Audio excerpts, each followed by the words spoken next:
जय हिंद दोस्तों, आप सभी का स्वागत है रोजगार विद प्रमोद यूट्यूब चैनल पर।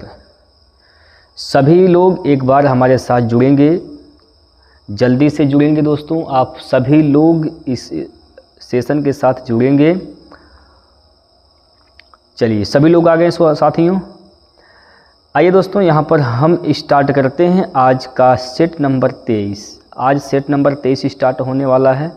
22 सेट हम लोग कर चुके हैं। आप लोगों का बहुत ही बेहतरीन सा प्यार आप लोगों का मिल रहा है। आप सभी को इसके लिए मैं शुक्रिया अदा करता हूं। और दोस्तों, जैसा कि आप सब लोग जानते ही हैं कि हम लोग इस समय एसएससी जीडी के लिए मैथ का प्रैक्टिस करते हैं, जिसमें आपको मिलते हैं टोटल 20 प्रश्न। और इन 20 प्रश्नों में से कितने प्रश्न आप खुद से बना पाते हैं ये आपको बताने होते हैं लास्ट में, ठीक है, कमेंट करके दोस्तों। और लास्ट में मैं एक प्रश्न आपसे पूछता हूं जिसका जवाब आपको कमेंट बॉक्स में देने होते हैं। क्लियर है? तो चलिए हम स्टार्ट करते हैं। स्टार्ट करने से पहले यहाँ पर एक छोटी सी लाइन लिखा हुआ है, एक बार इसको पढ़ लेते हैं। इसके बाद हम अपनी कहानी को आगे बढ़ाते हैं दोस्तों। आइए। इंसान इसलिए अकेला हो जाता है, इंसान इसलिए अकेला हो जाता है क्योंकि वह अपनों को छोड़ने की सलाह गैरों से लेता है। मित्रों, इंसान अकेला इसलिए हो जाता है क्योंकि वह अपनों को छोड़ने का सलाह गैरों से लेता है। इसलिए आप अपनों को छोड़ने का सलाह गैरों से न लेकर खुद से लीजिए। क्या छोड़ने लायक है कि नहीं, सोच समझ कर आप फैसला लेंगे दोस्तों, तो आपके जीवन में खुशहाली होगी। अन्यथा समझ रहे हैं क्या भोगना पड़ेगा। तो इसलिए आप लोग किसी दूसरे के बात को मानकर कोई कदम ना उठाएं जो आपके जीवन को बर्बादी की तरफ लेकर जाएगा। तो चलिए आप सभी लोग एक बार वीडियो को लाइक और शेयर कर देंगे। और हम लोग यहाँ से स्टार्ट करते हैं पहले क्वेश्चन की ओर से। और पहला क्वेश्चन आपकी स्क्रीन पर जो ही आएगा साथियों, तो आपको क्या करना होता है, वीडियो को पॉज करके सवाल को हल करने हैं, आंसर बताने हैं। आप सभी लोग तैयार हैं तो एक बार थम्स अप कर देंगे, जल्दी से लाइक कर देंगे और वीडियो का और कमेंट बॉक्स में लिख देंगे कि अब हम तैयार हैं सवाल को फोड़ने के लिए। चलिए दोस्तों, आइए हम लेते हैं यहाँ पर पहला क्वेश्चन। और पहला क्वेश्चन ये वो क्वेश्चन है दोस्तों जो कल हमने आप लोगों से कहा था लगाने के लिए, जो आप लोगों ने लगाया नहीं, एक लोगों ने लगाया है साथियों, एक लोग लगाए हैं, ठीक है, एक उपाध्याय करके हैं साथी, उन्होंने इसका आंसर बताया है। लेकिन दोस्तों वह आंसर सही नहीं है। आइए उपाध्याय जी आपको बताते हैं कि कैसे इसका आंसर निकालेंगे और कौन सा विकल्प सही होगा। आपने क्या इसका आंसर बताया है, लेकिन वास्तव में इसका आंसर क्या है, देखिए बड़े ध्यान से समझने का प्रयास करेंगे। क्या कहा गया है कि चेतन अकेले 6 दिन में 5 घंटे प्रतिदिन काम करके एक काम पूरा कर सकता है। देखिए दोस्त, चेतन जो है वो अपनी क्षमता से 6 दिन में काम पूरा कर सकता है, रोज़ 5 घंटे काम करके। आगे कहा गया है रश्मि अकेले 2 दिन में 10 घंटे प्रतिदिन काम करके वही काम पूरा कर सकती है। रश्मि के लिए क्या कंडीशन है, रश्मि अपनी क्षमता आर है, मान लेते हैं इसको, आर की क्षमता से वो काम करेगी तो 2 दिन में वह काम को समाप्त कर देगी। कब? जब 10 घंटे प्रतिदिन वह काम करती है तब। जो काम ये था, जो काम यह है, वही काम यह है। ये दोनों काम यहाँ से क्या हो जाएंगे दोस्तों, ये दोनों काम यहाँ से बराबर हो जाएंगे। तो यहाँ से हम चेतन और रश्मि का क्षमता का अनुपात निकाल देंगे। 5 से काटेंगे 5 दूनी 10, 2 से काटेंगे 2 तिया 6, यानी चेतन बटे रश्मि कर देंगे यहाँ पर, तो क्या हो जाएगा 2/3 हो जाएगा। अब टोटल काम क्या है, ये भी टोटल काम है, ये भी टोटल काम है। कहीं मान रख के आप निकाल सकते हैं। अगर इसमें रखते हैं इस वाले में, तो देखिएगा क्या हो जाएगा, सी की जगह क्या रखना है, 2 रखना है। सी की जगह 2 रखेंगे, टोटल वर्क क्या हो जाएगा दोस्तों, टोटल वर्क। सी की जगह 2 रखना है और 6 और 5, 5 6 30 दूना 60। टोटल काम कितने हैं, तो टोटल काम कितना है दोस्तों, 60 टोटल काम है। ठीक है, टोटल काम कितना है, 60 है। अब ये 60 काम कहा है ना इसमें कि उन्होंने एक साथ एक ही दिन में कितने घंटे काम करने की आवश्यकता होगी ताकि 4 दिनों में वह काम पूरा कर सकते हैं। इस 60 काम को इस 4 दिन में पूरा करना चाहते हैं तो कितने दिन की आवश्यकता होगी। जब दोनों लोग मिलकर काम करते हैं, दोनों लोग जब मिलकर काम करेंगे तो क्षमता क्या हो जाएगा, यहाँ पर 2 + 3 यानी 5 की क्षमता से काम को करेंगे। 5 चौको 20 3 60, तो कितने घंटे का समय लग जाएगा दोस्त, 3 घंटे का समय लग जाएगा। ऑप्शन नंबर 4 इसका सही आंसर हो जाएगा। कितना घंटा, 3 घंटा सही है इसका आंसर। ठीक है, और आपका आंसर क्या आया था आप समझ पा रहे हैं। अगर आप वीडियो देख रहे हैं तो आप समझ गए ना दोस्तों कैसे आपको लगाना था यह सवाल। कोई दिक्कत परेशानी है तो बताइए। ठीक, एक कल का सवाल हमने बीच में एक सवाल छोड़ दिया था, 11 नंबर क्वेश्चन, उसका यह आंसर है।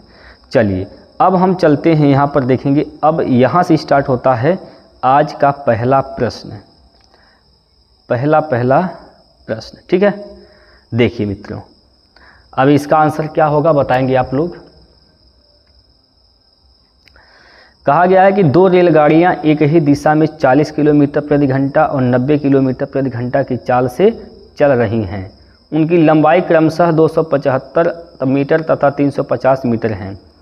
तेज चाल वाली रेलगाड़ी को धीमी चाल वाली रेलगाड़ी को पार करने में कितना समय लगेगा।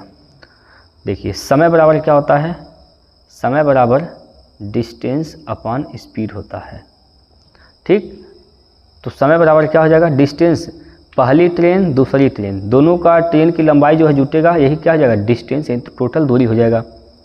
तो कितना हो जाएगा भाई, दोनों को जोड़ेंगे तो यहाँ पर 5 हो जाएगा, 7 5 12 के 2 हासिल का 1 3 3 6 हो जाएगा, 625 बटे स्पीड क्या हो जाएगा। जब एक ही दिशा में चलते हैं, एक ही दिशा में जब चलेंगे, दोनों ट्रेनें एक ही दिशा में चलेंगे तो सापेक्षिक चाल घटता है। तो 90 में से 40 घटाएंगे क्या हो जाएगा, 50 हो जाएगा। 50 गुना, ये किलोमीटर में है, ये मीटर में है, तो इसको आप क्या करेंगे, किलोमीटर प्रति घंटा में है, ये किलोमीटर में है, तो इसको मीटर प्रति सेकंड में बदलेंगे। यानी मीटर प्रति सेकंड यानी 5/18 से क्या करना होगा, इसमें गुना करना होगा। ठीक है, 18 यहाँ पर दोस्त चल जाएगा ऊपर, यहाँ से 18 हटेगा चल जाएगा ऊपर। अभी आप इसको काट सकते हैं, कितने बार में कटेगा काटिए पहले।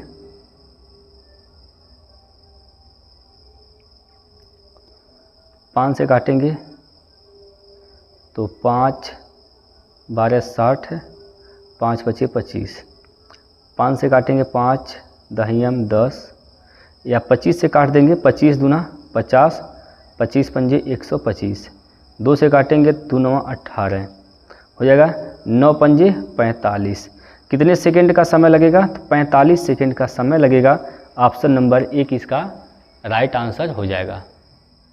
क्लियर है, ऑप्शन नंबर 1 मित्रों इसका सही उत्तर हो जाएगा 45 सेकंड। कोई दिक्कत हो तो आप लोग बता सकते हैं। ठीक है, कोई भी दिक्कत अगर आपको होती है तो कमेंट बॉक्स आपके लिए है दोस्तों, कमेंट करेंगे। चलिए अगला प्रश्न देखिए, और वीडियो को दोस्त आप लोग ज़रूर लाइक करेंगे, क्योंकि एक लाइक आपके लिए आपका जो एक लाइक है हमारे लिए बहुत महत्वपूर्ण होता है। ठीक है, तो वीडियो को आप अवश्य लाइक करें साथियों। ठीक, चलिए, ए अकेला एक काम को 40 दिनों में कर सकता है और बी अकेला उसी काम को 60 दिनों में कर सकता है। वे दोनों मिलकर उसी काम को कितने दिनों में पूरा करेंगे।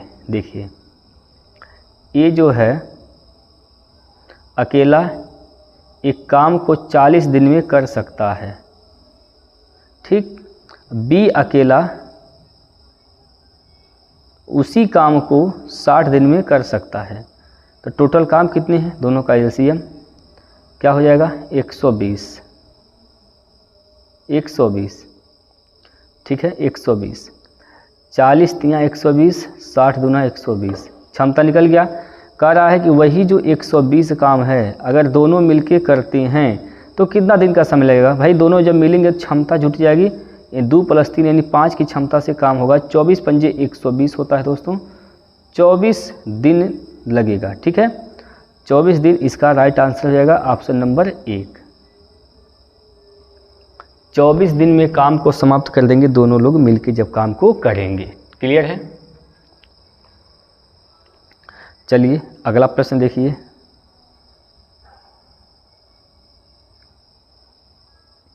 इसका आंसर आप लोग बताइए क्या होगा।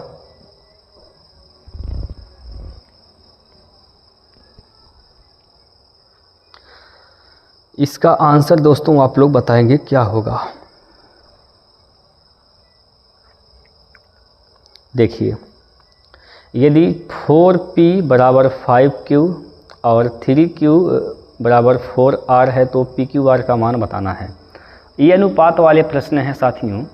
यहाँ से आप p q r का अनुपात निकाल देंगे। कैसे निकालेंगे?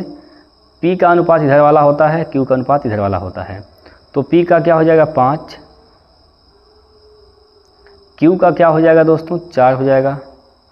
यहाँ से q का कितना 4 है, r का क्या है तो 3 है। ठीक, 3 है। अब देखिए दोस्त, यहाँ पर समझने का बात यहाँ पर है। यहाँ से देखिए q, अगर यहाँ पर q की बात करें, q दोनों जगह 4 है तो ठीक है, अगर नहीं होता तो इसको बराबर करते। तो यहाँ पर क्या हो जाएगा 5 4 3 का अनुपात इसका आएगा, 5 4 3, 5 4 3 इसका राइट आंसर हो जाएगा ऑप्शन नंबर 4। ऑप्शन नंबर 4 दोस्तों इसका सही उत्तर है। क्लियर। अगला प्रश्न है।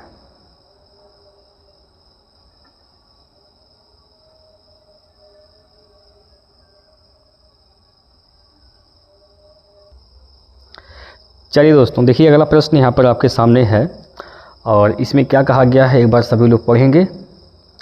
सभी लोग पढ़िए सर और आंसर बताइए क्या होगा। देखिए, स्नेहा अकेले एक काम को 30 दिन में पूरा कर सकती है और अंजू अकेले उसी काम को 45 दिनों में पूरा कर सकती है। अंजू ने पहले 15 दिन तक अकेले काम किया और फिर काम छोड़ दिया। स्नेहा अकेले शेष काम को कितने दिनों में पूरा कर सकेगी। देखिए दोस्त, इसमें एक स्नेहा है और एक कौन है, एक अंजू है।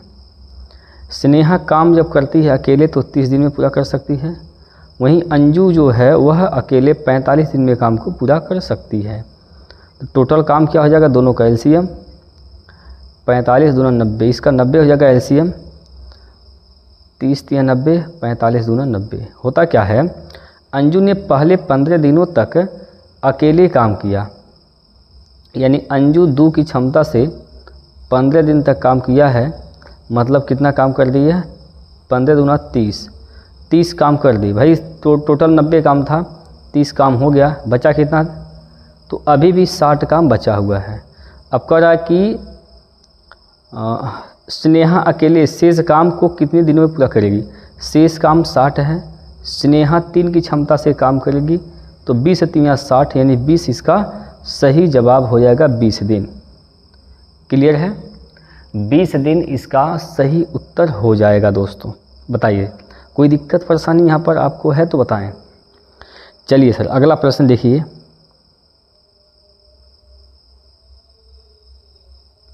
बोर्ड मास का प्रश्न। चलिए बताइए क्या होगा इसका जवाब। यहाँ से समझेंगे, यहाँ से 5 × 5 3, 5 × 6 30 और 5 दूनी 10 माइनस यहाँ से 25 × 3 = 75 के 5 हासिल का 7, 25 से कम 25 7 22 हो जाएगा यहाँ से, और प्लस यहाँ से क्या हो जाएगा 12 दूनी 24। ठीक है, 24 हो जाएगा दोस्तों। 24 जोड़िए, इसमें कितना हो जाएगा, प्लस वाला है तो प्लस वाले के साथ जुटेगा, 4 × 2 = 6, 6 2 8 1, इसमें से घटाना है कितना 225। तो 15 में से 6 गया तो क्या बचेगा 9 बचेगा, 9 बचेगा, यानी इकाई का अंक 9 आएगा और भी उत्तर क्या होगा माइनस में। तो यहाँ तो कैंसिल हो जाएगा, ये भी कैंसिल, ये भी कैंसिल। तो कौन सा सही इसका आंसर हो जाएगा, ऑप्शन नंबर 3 माइनस का 39। ठीक, बाकी चेक कर सकते हैं आगे नहीं आएगा। देखिए 15 में से 6 गया तो 9 बचेगा, 11 में से 8 गया तो 3 बचेगा, 39 माइनस का 39 इसका क्या हो जाएगा, सही आंसर हो जाएगा। ठीक है सर, बताइए कोई दिक्कत है। चलिए अगला प्रश्न।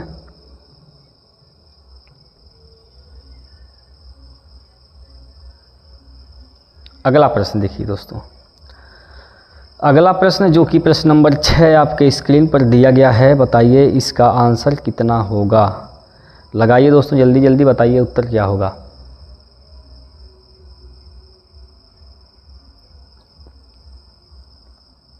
देखिए यदि 5 सेब और 8 आमों का मूल्य 9 सेब और 4 आमों के मूल्य के समान है। देखिए दोस्तों क्या बोला गया है, 5 एप्पल और 8 मैंगो का जो मूल्य है वही मूल्य दोस्त 9 एप्पल और 4 मैंगो के बराबर। एप्पल सेब एक साइड में करिए, मैंगो यानी आम एक साइड में कर देंगे यहाँ पर। तो इधर तो क्या हो जाएगा, प्लस का 5 है, इसको इधर लेकर जाएंगे तो माइनस का 9 हो जाएगा। 9 में से 5 गया तो क्या हो जाएगा, माइनस का 4a हो जाएगा। ठीक, बराबर, इसको इधर लेकर जाएंगे तो क्या हो जाएगा माइनस, तो माइनस का 4 यहाँ पर m हो जाएगा। क्लियर।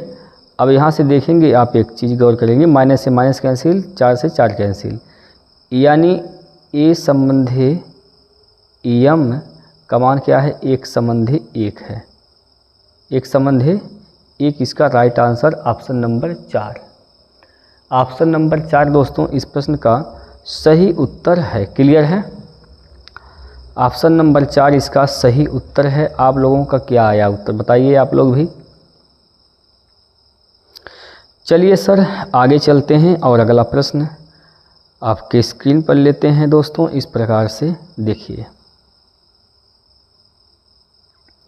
अब ये जो प्रश्न आपके सामने दिया गया है इसका आंसर आप लोग बताएंगे क्या होगा। जल्दी जल्दी आप लोग कमेंट करते रहें, मुझे यहाँ पर अपना आंसर बताते रहें। ठीक है, देखिए एक साइकिल $120 में खरीदी गई थी और 75% के लाभ पर बेची गई, तो विक्रय मूल्य बताइए। देखिए $120 में क्या हुआ, इसको ख़रीदा गया था, अब इसको बेचता है 15% के लाभ पर, यानी 115 में इसको बेचेगा बटे 100 कर देंगे। ठीक, 0 से 0 ख़त्म हो जाएगा, 2 छक्का 12, 2 5 10, 5 से काटेंगे 5 दूनी 10, 5 3 15, 3 छक 18, इकाई का अंक 8 आएगा दोस्त। तो एक ही ऑप्शन में है इकाई का अंक 8, ऑप्शन नंबर 1 में। 6 3 18 हासिल 1, 6 दूनी 12, 1 13, $138 इसका सही जवाब हो जाएगा। क्लियर है, $138 इसका सही आंसर हो जाएगा। ठीक, चलिए अगला प्रश्न देखिए।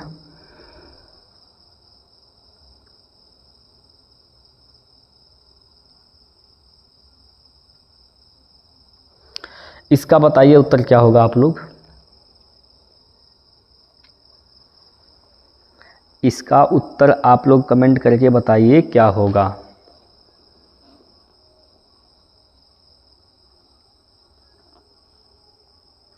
देखिए यहाँ से, दिनेश 300 रुपये प्रति दर्जन की दर से 12 दर्जन सेब खरीदता है। वह प्रत्येक सेब को 30 रुपये में बेचता है। दिनेश का लाभ प्रतिशत बताइए। देखिए दोस्त क्या करता है, 300 रुपये प्रति दर्जन की दर से 12 दर्जन खरीदा। एक दर्जन का दाम 300 रुपया है, तो 12 दर्जन का दाम क्या हो जाएगा, 12 गुना 300, 12 3 3600 रुपये है। ठीक है, उसका सीपी यानी क्रय मूल्य क्या हो जाएगा, 3600 रुपये। ठीक, वह प्रत्येक सेब को 30 रुपये में बेचता है। अगर एक सेब 30 रुपये में बेचेगा, एक सेब 30 रुपये में बेचेगा दोस्त, ठीक है, एक सेब 30 रुपये में बेच रहा है। अच्छा ये क्या है, तो यहाँ पर दोस्तों ये 12 दर्जन का दाम है, तो एक सेब का दाम क्या हो जाएगा, तो यहाँ पर 12 से कर देंगे भाग, 12 3 36, ठीक, 12 3 36 यानी 300 रुपया। यहाँ पर 300 रुपये क्या हो जाएगा, एक सेब का दाम है। अब 30 रुपये के लाभ पर बेचना चाहता है एक सेब को, तो कितने प्रतिशत लाभ, तो दिनेश का लाभ परसेंट बताइए। तो लाभ कितने का होगा, 30/300 गुना 100 गुना 100। तो यहाँ से 2 जीरो से 2 जीरो कैंसिल, 3 से काटेंगे 10 बार में 30 कैंसिल। तो कितने परसेंट का लाभ कमा रहा है वहाँ पर, 10% का लाभ हो रहा है। ऑप्शन नंबर 3 इसका राइट आंसर है। क्लियर, ऑप्शन नंबर 3 दोस्तों इसका सही उत्तर है। ठीक है सर, आइए अगला प्रश्न देखिए। आप लोग भी आंसर करते रहें, बताते रहें कि आपका आंसर आ रहा है। ठीक है,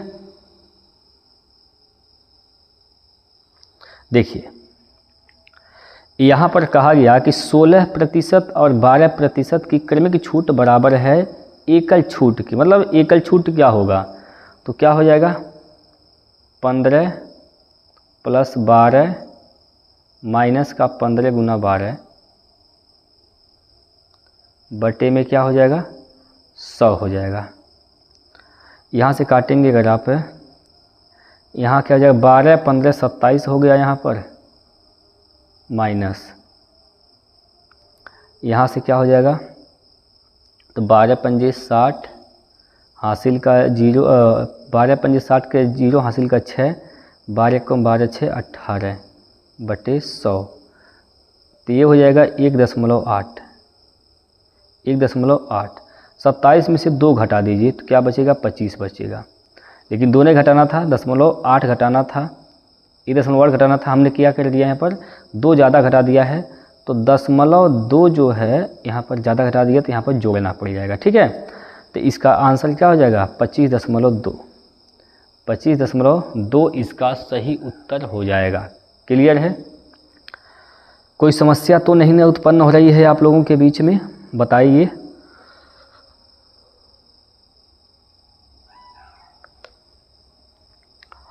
ठीक है भाई, कोई दिक्कत परेशानी हो तो आप लोग बताते रहें। चलिए अगला प्रश्न देखिए दोस्तों, और अगला जो प्रश्न है यहाँ पर, प्रश्न नंबर यहाँ पर आप देख पा रहे हैं, प्रश्न संख्या जो है दोस्त वह 10वां प्रश्न आपके स्क्रीन पर दिया जा रहा है।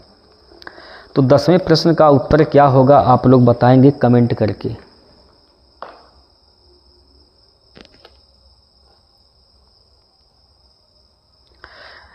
यदि x1 का 70% बराबर है x2 के 6/7 के, तो x1 संबंधी x2 का मान क्या होगा। देखेंगे आप लोग भैया, यहाँ पर x1 का 70% यानी 70/100 ये किसके बराबर है, तो यह बराबर है x2 के 6/7 के। 0 से 0 कैंसिल, ठीक। तो यहाँ से क्या हो जाएगा दोस्तों, इधर हो जाएगा 49 x1 बराबर 60 x2। तो x1 संबंधी x2 का मान निकालना था, x1 का मान इधर वाला 60 है, x2 का मान इधर 49 है, तो 60 संबंधी 49 इसका राइट आंसर हो जाएगा ऑप्शन नंबर 1। ठीक है, ऑप्शन नंबर 1 मित्रों इसका सही उत्तर है। क्लियर है भाई, क्या कोई दिक्कत है आप लोगों को सवाल को समझने में, तो एक बार दोस्त वीडियो को लाइक कर देंगे जल्दी से फटाफट। जितने लोग अभी नए जुड़े हुए हैं अपना अटेंडेंस लगाइए वीडियो को लाइक करके साथियों, और कमेंट में कुछ लिखिए ताकि पता चल जाए कि कितने विद्यार्थी हमसे जुड़े हुए हैं, तैयारी कर रहे हैं। चलिए अगला प्रश्न देखिए।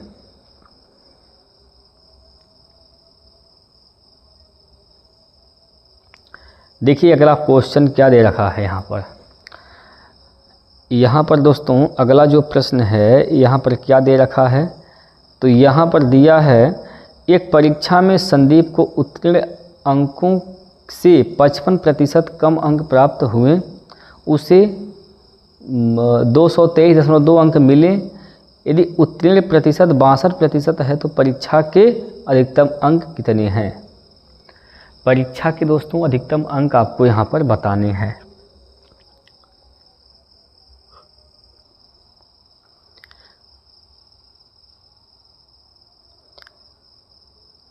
इस प्रश्न का जवाब दोस्तों आप लोग कमेंट बॉक्स में देंगे क्या होगा, ठीक है।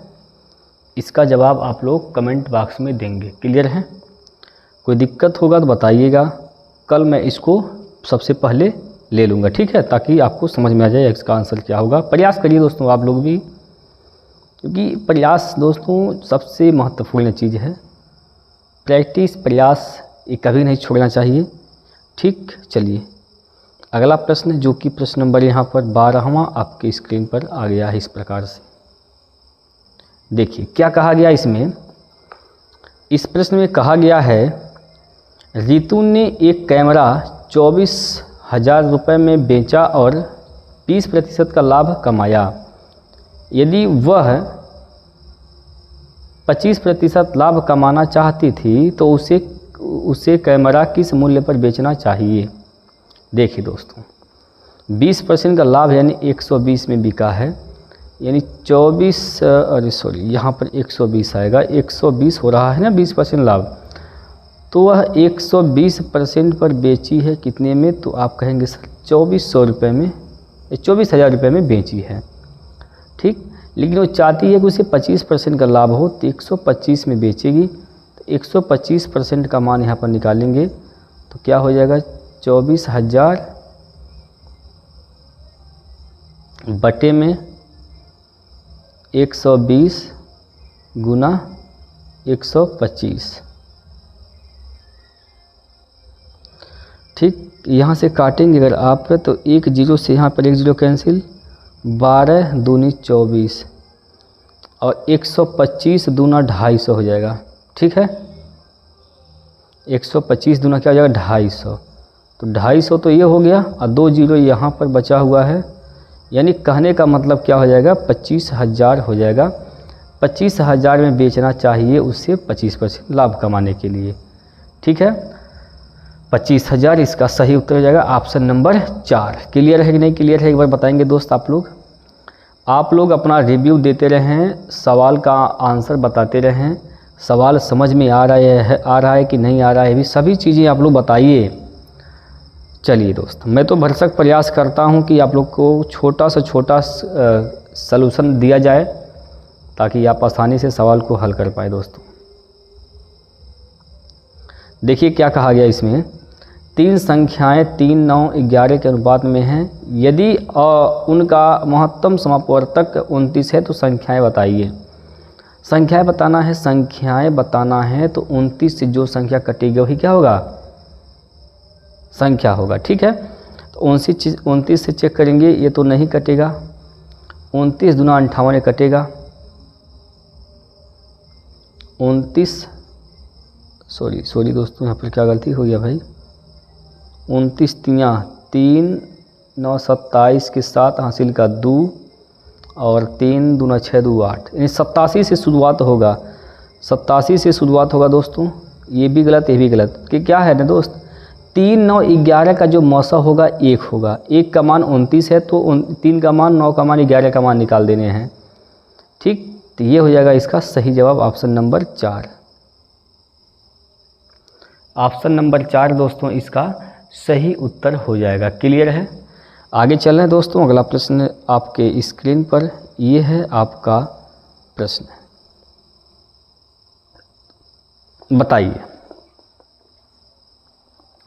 बताइए इसका उत्तर क्या होगा। 20,000 रुपये की राशि 18% की वार्षिक दर से चक्रवृद्धि ब्याज पर 1 वर्ष के लिए उधार दिए गए वार्षिक रूप से संयोजित होती हैं। यदि ब्याज की चक्रवृद्धि दर अर्धवार्षिक रूप से की जाती है तो कितना अधिक ब्याज प्राप्त होगा। बताएंगे दोस्तों। कितना अधिक ब्याज प्राप्त होगा यह आपसे पूछा गया है। तो कितना अधिक ब्याज प्राप्त होगा दोस्तों, बताइए भाई, कितना अधिक ब्याज प्राप्त होगा दोस्त। इस सवाल में लगता है थोड़ा सा टाइपिंग इधर है, एक बार देख लेते हैं। एक बार दोस्तों देखिए क्या ये सवाल सही है। हमारे हिसाब से लगता है यह सवाल में कुछ गलती हो गया है। चलिए इसको देख लेंगे हम दोस्त, ठीक है। अगला चलते हैं अगला क्वेश्चन की ओर। और अगला जो प्रश्न है ये आपके सामने इस प्रकार से 15 नंबर प्रश्न। अभी आप क्या करिए, इसका आंसर बताइए क्या होगा। इस प्रश्न का उत्तर बताएंगे क्या होगा, सही जवाब बताइए दोस्तों क्या होगा। 7,000 रुपये की राशि साधारण ब्याज की एक योजना में निवेश की जाती है। इस योजना में ब्याज की दर 20% प्रतिवर्ष है। यदि 1750 रुपये ब्याज मिलता है तो राशि कितने महीनों के लिए निवेश की जाती है दोस्त। कितने महीनों के लिए निवेश की जाती है यहाँ पर आपसे पूछा गया है। 7,000 निवेश किया गया है, 1750 रुपये ब्याज मिलता है। अब जानते हैं कि SI बराबर PRT/100 होता है, PRT/100। ब्याज कितना मिल गया यहाँ पर 1750 रुपये। मूलधन क्या है 7,000 है। रेट की बात करते हैं तो 20% है। टाइम निकालना है बटे 100, ठीक। 2 जीरो से 2 जीरो कैंसिल, 1 जीरो से 1 जीरो यहाँ पर कैंसिल, ठीक है। ठीक है भाई, अब इधर कटेगा 7 से काटिए, 7 दूनी 14, 3 बचेगा, हो जाएगा 35, 7 पंजे 35, ठीक। तो टी का मान क्या हो जाएगा दोस्तों, टी का मान हो जाएगा यहाँ पर 25/20 वर्ष। ये वर्ष में है, महीना बदलने के लिए 12 से कर देंगे यहाँ पर गुना। ये कटेगा, इसको काटेंगे 4 से तो 4 तिया 12, 4 पंजे 20, 5 से काटेंगे 5 पचे 25, 5 तिया 15। यानी कितने महीने हो जाएंगे दोस्तों, 15 महीने हो जाएंगे। ऑप्शन नंबर 3 क्या हो जाएगा, इसका सही उत्तर हो जाएगा। 15 महीनों के लिए ये निवेश किए जाते हैं मित्रों। क्लियर है कि नहीं क्लियर है, एक बार बताएंगे आप लोग थम्स अप करके। क्या इसमें कोई दिक्कत है, सवाल को समझने में दिक्कत हो तो बताइए आप लोग। समझ में आ गया होगा। अगला प्रश्न लेते हैं आपके सामने और इसका आंसर करके बताएंगे सभी लोग क्या होगा। ये भी बोर्ड मास के ही सवाल है दोस्तों। मैं इसको आपके लिए छोड़ता हूँ हल करने के लिए। आप लोग बताइए क्या इसका उत्तर होगा। अगले वीडियो में मैं इसका आंसर बता दूंगा क्या होगा। अभी आप लोग इसको हल करके आंसर कमेंट बॉक्स में दीजिए दोस्त। और ध्यान रखिए साथ ही कि सही आंसर करने का प्रयास कीजिए, ठीक है। चलिए अगला प्रश्न,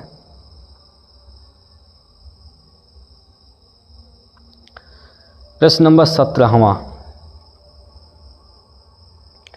प्रश्न नंबर 17 यहाँ पर दिया गया है। इस सवाल में क्या कहा गया भाई, 41 छात्रों की एक कक्षा में 47 किलोग्राम वजन का एक नया छात्र शामिल होता है और कक्षा का औसत वजन 1.5 किलोग्राम कम हो जाता है। कक्षा का नया औसत वजन क्या है। देखिए दोस्तों, कक्षा का नया औसत वजन क्या है भाई। जब 41 छात्र थे तो इनका कुछ ना कुछ औसत रहा होगा। हमने मान लिया कि भाई उसका औसत क्या रहा होगा, x रहा होगा। तो 41 छात्रों का योग क्या हो जाएगा, वजन का योग क्या हो जाएगा 41 गुना x, यानी 41x। अब होता क्या है कि इसमें एक नया छात्र शामिल होता है। अब कितने हो गए, अब इसमें हो गए 42। तो औसत में 1.5 किलोग्राम की कमी होती है, यानी x माइनस 1.5 इतने की कमी होती है। तो अब ये जो हो गया, अब उनका जो 42 छात्रों का यह वजन का योगफल हो गया। कह रहा है कि इनमें से 47 किलोग्राम वजन का एक नया छात्र आता है। तो अगर इनमें से 47 घटा देते हैं तो ये दोनों के दोनों क्या हो जाएंगे, आपस में बराबर हो जाएंगे, ठीक है। ये भी टोटल औसत वजन है, ये भी टोटल सॉरी ये भी टोटल वजन है, ये भी टोटल वजन है। ठीक, यहाँ से इसको हल करेंगे तो क्या हो जाएगा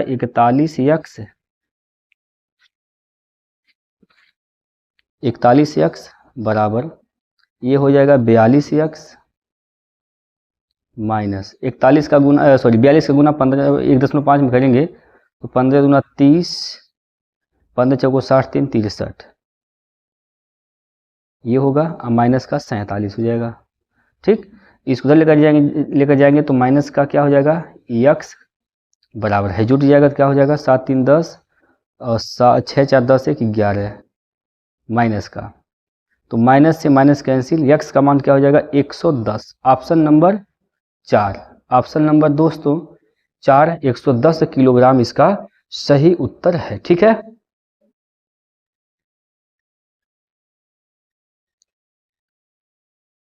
सॉरी दोस्तों 110 नहीं होगा, 110 नहीं होगा क्योंकि यहाँ पर दिया है, यहाँ पर कहा है कि कक्षा का नया औसत वजन बताइए।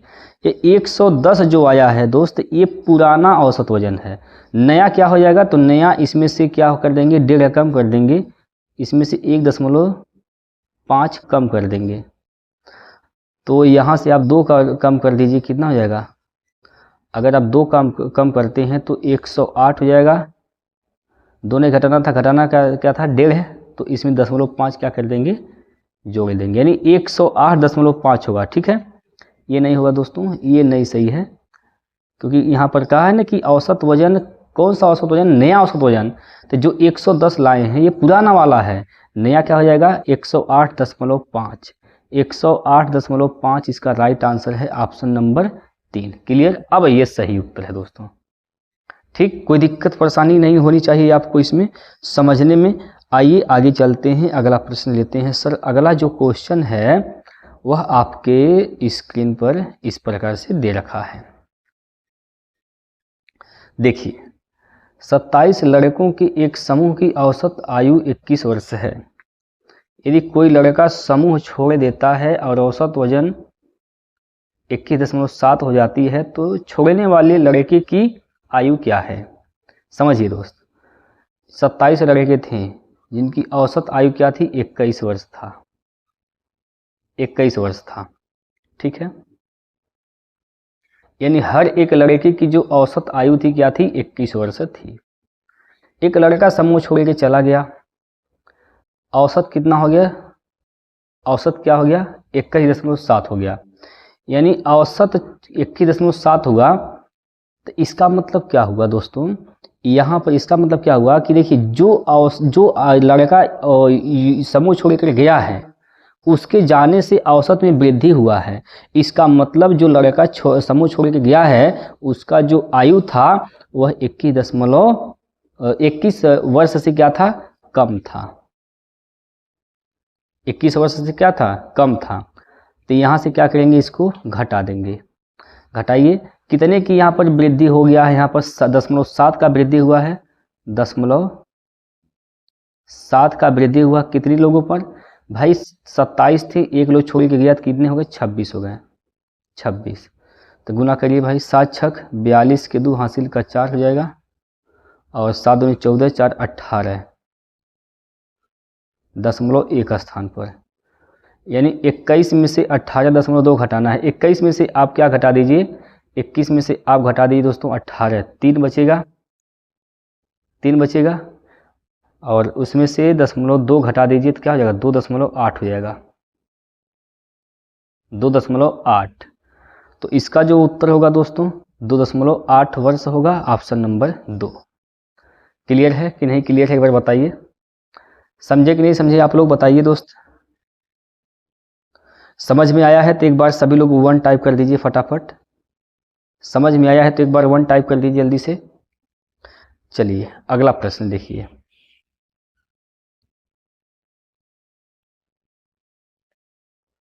अगला प्रश्न यहाँ पर दे रखा है दोस्तों,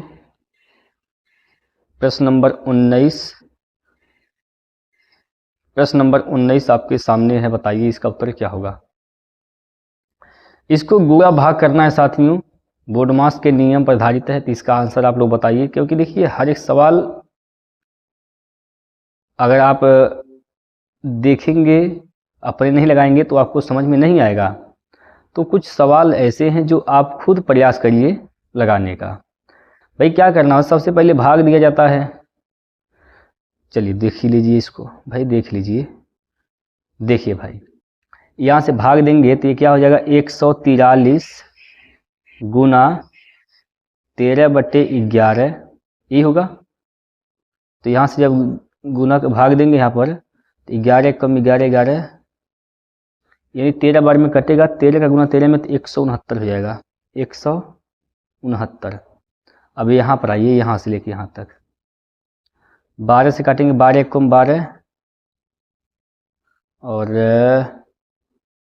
12 3 36, 169 हो जाएगा। यहाँ पर भी प्लस का 169 माइनस, यहाँ पर आइए इस पे, तो यहाँ से हो जाएगा क्या, 210 गुना 15/14।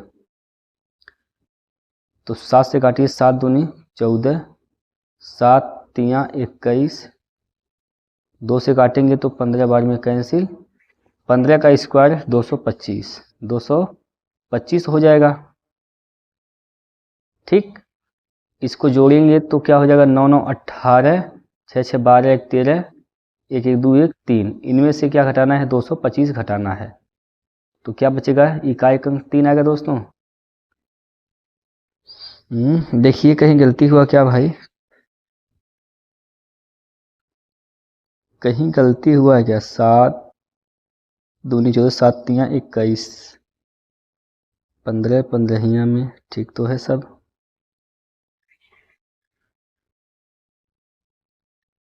8 में से 5 गया तो 3 बचेगा, और 13 में से 3 में से 2 गया तो 1 1। कहाँ गलती हो गया भाई। इसका जो आंसर आएगा दोस्तों वह 113 आएगा लगभग। देखिए साथियों, क्या यह सही है, 113 इसका आंसर आना चाहिए। इनमें से हो सकता है कोई ऑप्शन नहीं मिले, तो कोई बात नहीं दोस्तों, एक बार आप लोग भी देख लीजिए क्या इसका आंसर जो आ रहा है राइट है कि नहीं है। आप लोग भी जरा इसको चेक कर लेंगे साथियों, बताएंगे चेक करके कमेंट करके, क्या 113 ही इस आपका भी आंसर आ रहा है। बताइए, आपका भी 113 ही आंसर आ रहा है कि आपका इनमें से कोई मिल रहा है दोस्तों, कमेंट करके बताइए दोस्तों। चलिए अगला प्रश्न है।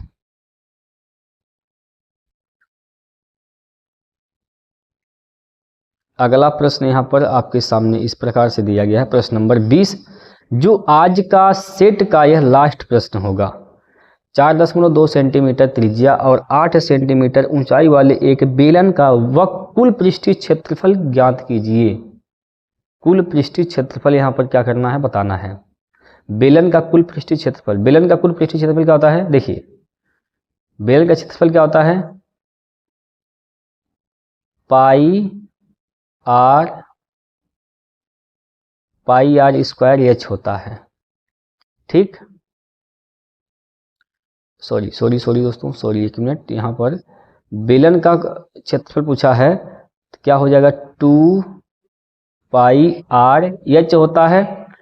लेकिन टोटल कुल पृष्ठीय क्षेत्रफल पूछा है, तो कुल पृष्ठीय क्षेत्रफल के लिए क्या करते हैं, दो जो वृत्त बनते हैं इस प्रकार से, देखिए यहाँ पर एक वृत्त एक वृत्त, यहाँ एक वृत्त एक वृत्त, यहाँ इसका भी क्षेत्रफल जुट जाएगा, यानी 2 पाई आर स्क्वायर इसमें जुट जाता है। ठीक है, 2 पाई आर स्क्वायर इसमें जुट जाता है।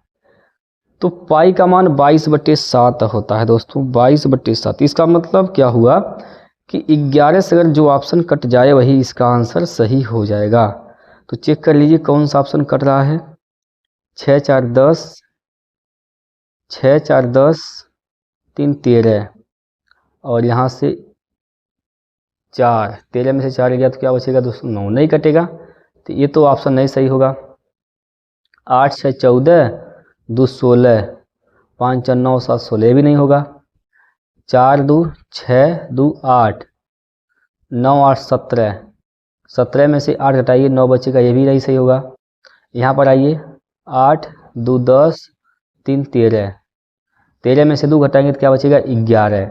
ठीक है, यानी चौथा जो विकल्प है दोस्तों यह कट रहा है आप 11 से, तो इसलिए चौथा ही आंसर हो जाएगा इसका, ठीक है। चौथा विकल्प ही इसका उत्तर हो जाएगा। क्लियर है? चौथा विकल्प इसका उत्तर हो जाएगा। देखिए कभी भी अगर आपसे क्षेत्रफल पूछा जाता है तो 11 से भाग देकर चेक कर लीजिए, जो ऑप्शन 11 से कट जाता है वही इसका उत्तर सही हो जाएगा, ठीक है। समझ में आ गया? समझ में आया कि नहीं समझ में आया दोस्तों? ये सब शॉर्टकट तरीके थॉट प्रोसेस होते हैं, तो ये सब चीज़ें आप लोगों को समझनी होनी चाहिए, ठीक है। ये सब चीज़ें आप लोगों को समझ में आनी चाहिए और ये समझना आपके लिए अति आवश्यक है अगर समय बचाना चाहते हैं तब। चलिए, तो 20 प्रश्न हो गए दोस्तों। अब आपने इस कितने प्रश्न बना पाए हैं अब कमेंट करके बताइए। और आज का सवाल हम लेते हैं, पहले नंबर कल का सवाल जो था हमने दिया था, पहले वह सवाल लेते हैं, ठीक। सबसे पहले जो कल का सवाल दिया गया था दोस्तों, पहले कल का सवाल लेते हैं, उसके बाद आज का सवाल ले रहे हैं, ठीक है।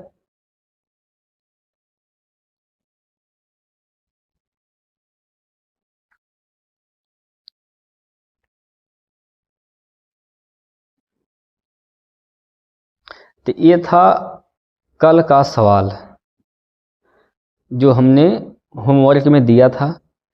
यहाँ पर क्या दिया गया है, एक निश्चित ब्याज दर पर 2 वर्ष के लिए मूलधन पर साधारण ब्याज और चक्रवृद्धि ब्याज क्रमशः 12,000 और 14,400 रुपये हैं, तो मूलधन कितना होगा। देखिए मूलधन कुछ रहा होगा P, मान लेते हैं मूलधन क्या था इसका, P था। अब इस पे 2 वर्ष के लिए ब्याज लगा है, 2 वर्ष के लिए। देखिए जो साधारण ब्याज हर साल बराबर लगता है, तो यहाँ पर 2 वर्ष में कितना ब्याज मिला है, 12,000। इसका मतलब 6,000 रुपये यहाँ पर ब्याज मिला होगा हर साल, 6,000 यहाँ, 6,000 यहाँ। 14,400 क्या है, यह चक्रवृद्धि ब्याज है। चक्रवृद्धि ब्याज क्या होता है, इन सभी का योगफल, यहाँ पर सबका योगफल। भाई 6,000 यहाँ, 6,000 यहाँ हो गया, 12,000 तो हो गया, कितना एक्स्ट्रा लगा है, 2,400। तो यहाँ से आप देखें कि 2,400 रुपये यहाँ मिला होगा, ठीक। इस पर किसी रेट से 2,400 रुपये मिले हैं, तो क्या रेट लगा है, रेट आप निकाल सकते हैं, यहाँ पर रेट निकाल सकते हैं दोस्तों, ठीक है। 6 6 12 ठीक है, यहाँ से रेट निकाल सकते हैं। तो रेट क्या हो जाएगा, 2,400 बटे 6,000 गुना 100, 3 जीरो से 3 जीरो यहाँ पर कटेगा, 6 चौक 24 यानी 40% क्या है इसका रेट है, दर क्या है 40%। तो 40% के हिसाब से इस मूलधन का 40% जब निकाला जाएगा तो कितना आएगा दोस्तों, 6,000। 6,000 के बराबर कर देंगे। तो यहाँ से देखिए 0 से 0 कैंसिल और 4 से काटेंगे तो 15 चौको 60, 15 बार में कैंसिल, 1 जीरो बचेगा और 2 जीरो इधर, यानी 15,000 हो जाएगा दोस्तों। 15,000 होगा इसका सही उत्तर, ऑप्शन नंबर 1। 15,000 इसका राइट आंसर हो जाएगा। कितने लोगों का यह आंसर आया था आप लोगों ने यहाँ पर बताइए, कितने लोगों का आपका यह 15,000 आंसर आया था, कमेंट करके बताएंगे दोस्तों। और आज के लिए हम आपके लिए सवाल देते हैं, यहाँ पर इसका आंसर करेंगे। एक बार सभी लोग इसको नोट करिए फटाफट। ये आज का सवाल है दोस्तों, इसको आप लोग नोट कर लीजिए और कमेंट बॉक्स में इसका आंसर बता दीजिए कितना आएगा, ठीक है। कोई दिक्कत परेशानी हो तो आप लोग हमें बता सकते हैं दोस्तों। ये था आज का सेट, जो कि बहुत ही ज़बरदस्त और बेहतरीन सेट था। तो आज के लिए हम यहीं पर इसको बंद करते हैं। कल फिर जब आएंगे दोस्तों, तो जितने भी सवाल आपके लिए छोड़े गए हैं उसका मैं सबसे पहले सलूशन कराऊंगा, और फिर हम कल के लिए जो सेट बनाए हैं उसको, जो सेट हम लेंगे उसको हम सॉल्व करेंगे। क्लियर है? तो आज के लिए इतना ही रखते हैं, फिर बाकी मिलते हैं कल। तब तक के लिए जय हिंद, जय भारत।